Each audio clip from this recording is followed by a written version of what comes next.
Tables match between Randy Orton and Wade Barrett. 50-50 here. We going Wasteland through the table or RKO through the table? RKO. I don't see Barrett winning this. I'm hoping Barrett wins, I am but as I well, but I don't see it happening. I gotta go with Orton too.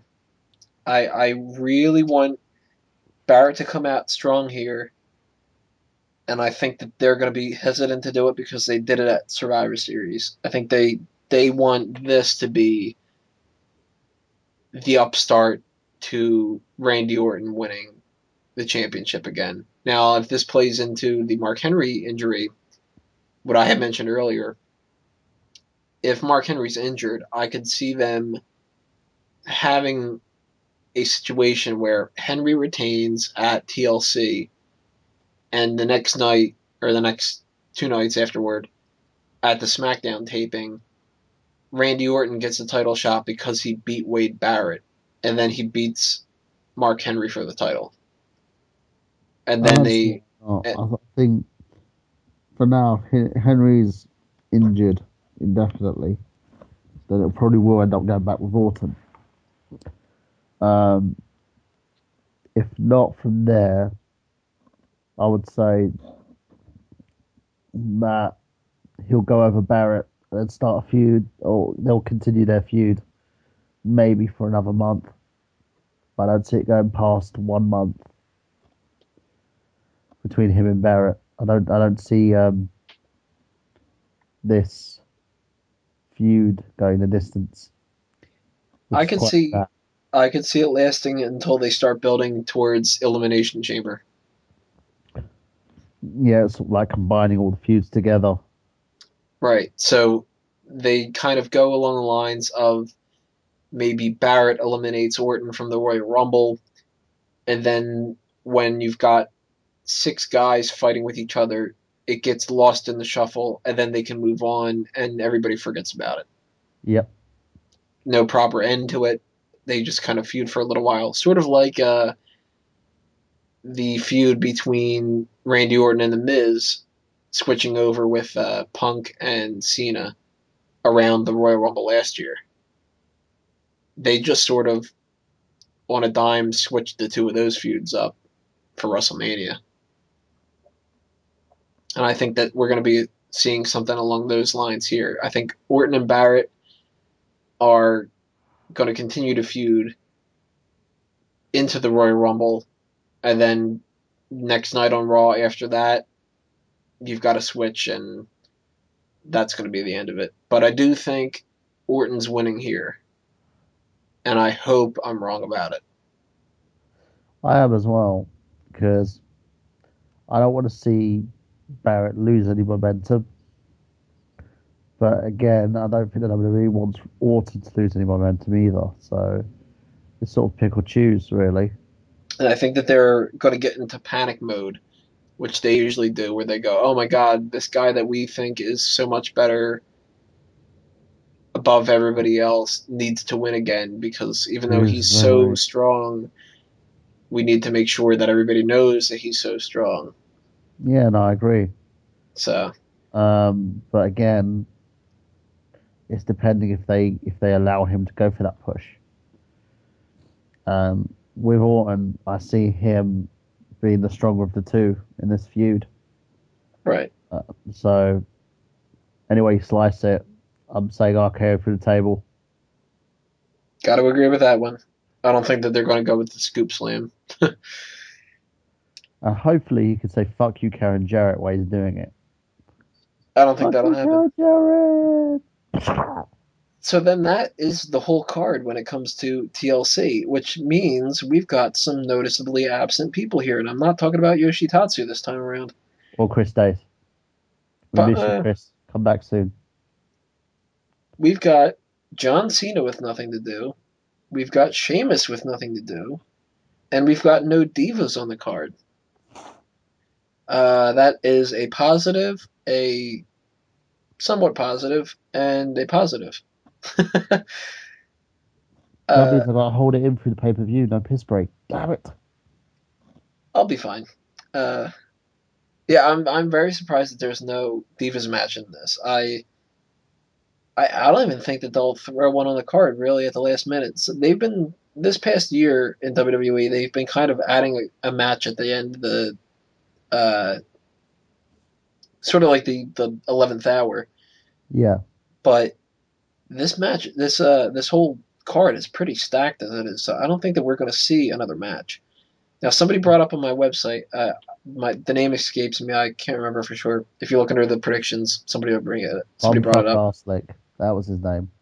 Uh, Somebody suggested that there will be a Jinder Mahal promo, and Sheamus will come out, basically just kick his head off, and that'll be it. And that's how Sheamus gets on That the card. happened on SmackDown already.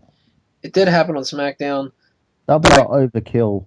The only way that they could do it is have Sheamus rape Jinder Mahal in the middle of the ring, which the show's PG, so that's not going to happen. but Poor I Jinder. could still see it happen. I could still see Sheamus doing something like that. Not the rape. I mean, I just see like your faces drop with your sides.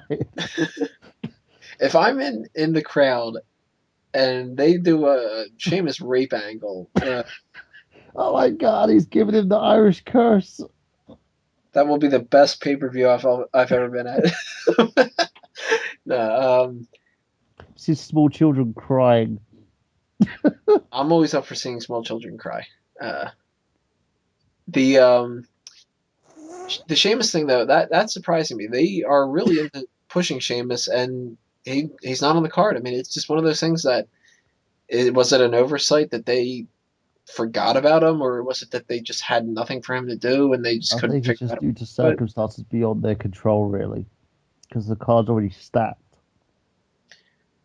still, sometimes they throw random things out there, and you know. But this time, I guess they decided let's just do what feels more natural, which is good. Because shoving Sheamus onto the card when he doesn't need to be on the card isn't going to No, help I you. agree. Same thing with Cena. Right. Now, Cena, I can't see him having a match with Kane. Um, What I don't about think. Sheamus? I think if Sheamus he, having a match with Kane. well, you know what, they could do a Sheamus and Kane feud. They could do. I don't know. I'm still going for the Big Show and Kane thing. But hell, if they do Sheamus and Kane, that could be a feud though. Uh, Cena, when it comes to Cena, the other rumor going around is that he might be the special guest referee in the United States title match. Oh God, no. If they're going to get him on the card, I would rather see him do something like that than to have him just go out and cut a promo. Because I don't want to listen to the same promo that I listen to every week on Raw, taking up time. Knuckle shuffle time. The whole I'm here because of you guys, and I see that you're booing me, but it's okay, it's Because I okay. love you and I I'm want to gonna hug you. I'm gonna rise above the hate. Nah, nah. I wonder So what he's like really when he's outside. He probably calls someone a dumb bitch or something. he's probably walking around going, "Fuck Karen Jarrett." You see, I'm getting Callbacks. to like Cena even more now. So I'm hoping that Sheamus, the Divas, and Cena have nothing to do with this card unless they can figure out something for them to do that isn't forced and doesn't eat up any time. I would rather see an extra 5 minutes devoted to Ziggler and Ryder and Cody and Booker and all the other matches that I think are going to be on the high part of entertaining as opposed to like they did with Survivor Series, where let's just have The Rock eat up 10 minutes talking about all his catchphrases. Yeah, I totally agree with you on that one. And All right, just if they do have a Divas match, it's got to be Kelly, Eve, or Alicia against Beth. I mean, they're not gonna uh, throw something completely out of the blue here and give us Tamina against Oksana. JTG. Yeah, it'll be the only time Tigress. JTG's on the card for the whole year, right? Brooklyn, Brooklyn, Brooklyn. So It's prime time. I'm assuming that's all we've got for TLC. Now, if anybody's listening right now, this is kind of short notice because this will be up on YouTube probably midday Saturday, unless YouTube is being horrible for me again, like it was last week. Uh, if you're listening to this and you're going to be at TLC, make sure to look around. I'm going to be trying to film some of you guys in the line, get your predictions for the pay per view, and then hopefully after the pay per view, if we have enough time, get some of your thoughts of what you thought the pay per view performed as. So I will be naturally the guy with the Smark Out Moment sign. Possibly a sign that says "fuck you, Triple H." I don't think they'll let me in on that one. So anybody that's going to go to TLC, if you are listening to this, look around. I'm always up for meeting any fans, any fellow fans, any fans of the show too.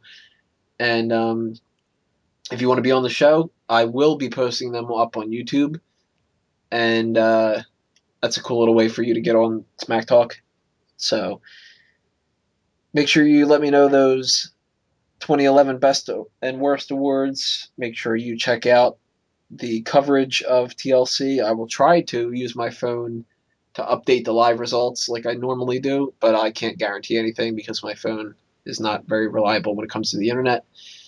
If not, I'll make it up to you guys with the Royal Rumble, which is going to be a huge thing coming up soon. So that about does us for this week, unless you got anything that you wanted to talk about that I skipped over. One thing I want to say is I do apologize for my state today. I know I'm sneezing like crazy, guys.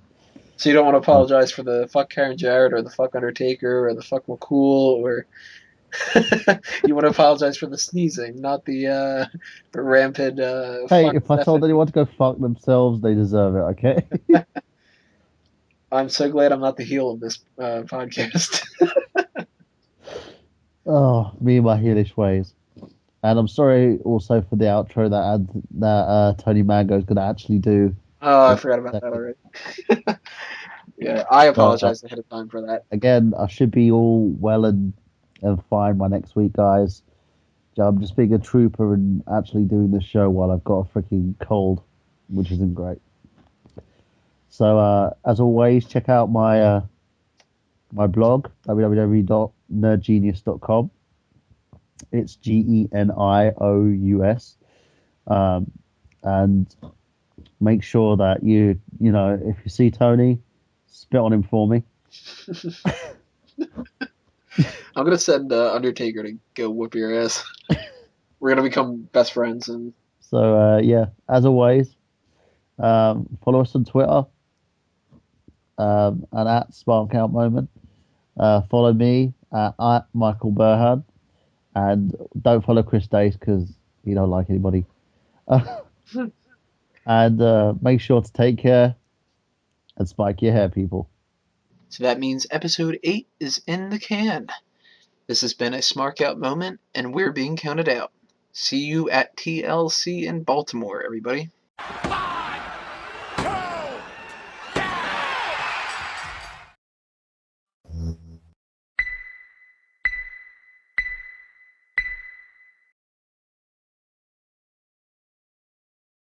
I'm an outro. Doot, doot. Yeah, I'm an outro. Doot, doot, doot.